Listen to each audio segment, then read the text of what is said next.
지난 6일 여의도 이룸센터에서 개발협력연대 장애분과위원회가 주최하고 엔젤스 헤이븐이 주관한 장애포괄 국제개발협력 워크숍이 진행됐습니다. 장애포괄적 관점이란 장애인만을 위한 별도의 개발이 아닌 모두를 위한 개발 프로그램을 설계, 시행, 평가, 혜택, 분배하기까지 전 과정에서 장애인의 관점이 포함되는 것을 의미합니다.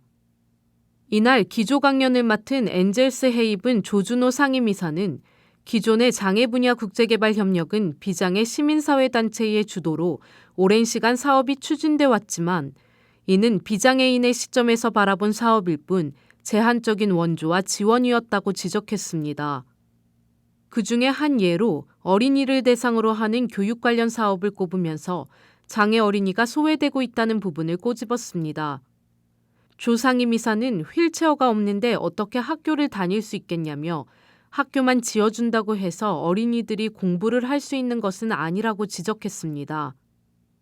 이어 단순히 장애인을 대상으로 만들어 기획되는 사업은 의미가 없고 장애인 당사자가 사회에서 함께 생활할 수 있는 포괄적 관점이 기획 단계에서부터 포함돼야 국제개발협력 사업을 통한 진정한 의미를 찾을 수 있다며 이 과정에서의 장애인 당사자 참여는 핵심이 될 것이라고 주장했습니다.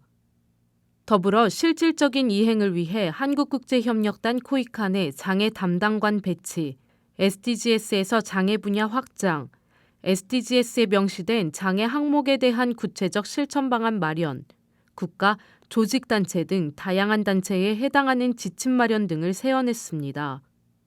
조 상임이사는 또 장애계 단체라 해도 각각의 전문 분야가 다르기 때문에 단체들이 협력을 통해 각자의 전문 분야의 지식과 경험을 나눠 역량을 강화해야 한다며 단체들 간의 협력은 앞으로 국내는 물론 국제개발협력 사업에서도 영향력을 키워나가는 힘이 될 것이라고 당부했습니다.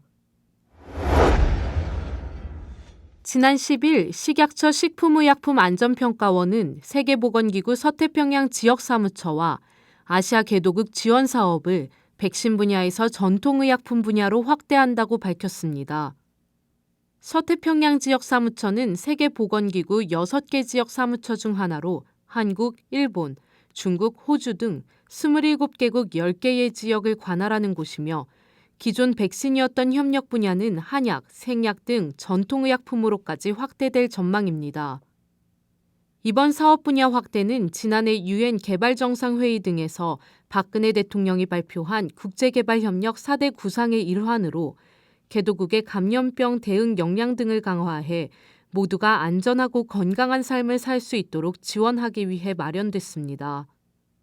주요 사업은 한약의 안전관리 규제기관 실무자 장기 연수와 라오스, 캄보디아, 베트남, 몽골 등 5개국 전통의약품 안전관리 기반 구축을 위한 교육 지원 등입니다. 안전평가원 관계자는 이번 사업을 통해 아시아 개발도상국에 안전한 의약품이 공급되는 데 도움이 될 것이라며 앞으로도 우리나라 백신과 전통의약품에 대한 해외 신뢰도 향상을 통해 의약품 국제조달 활성화 등 국내 의약품의 글로벌 시장 진출을 지원하겠다고 밝혔습니다.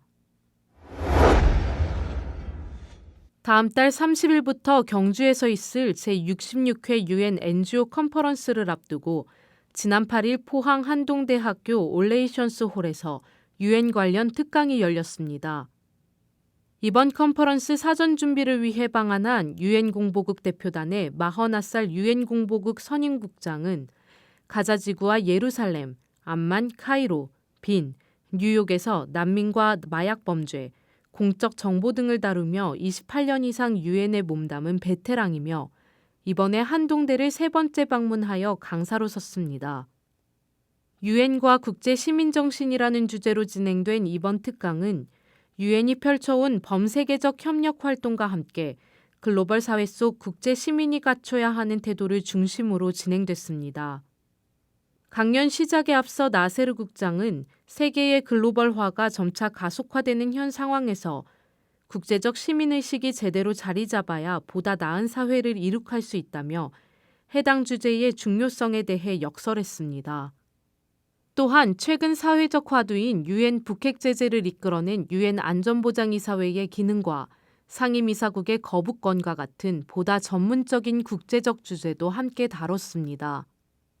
특히 교육, 환경, 대테러리즘, 질병, 경제 문제 등 주요 핵심 분야에서 세계적 영향력을 발휘하고 있는 유엔 직원들의 모습을 생생하게 전달해 특강 내내 활발한 분위기를 이끌어냈으며 특강 후 진행된 인터뷰에서 한동대에 대해 한국 유엔 아카데믹 임팩트 허브 대학으로서 한국 고등교육계와 유엔을 잇는 교두보 역할을 하고 있다고 평가했습니다. 또한 다음 달 30일부터 3일간 경주에서 진행되는 제66회 유엔 NGO 컨퍼런스에서 한동대 학생들이 적극적으로 참가해 줄 것을 당부하면서 오늘 특강에서 보여준 한동대 학생들 특유의 젊은 에너지와 탐구 정신이 유엔 NGO 컨퍼런스에서도 이어지기를 바란다고 학생들을 격려했습니다. ODA 웹TV 길주혜였습니다.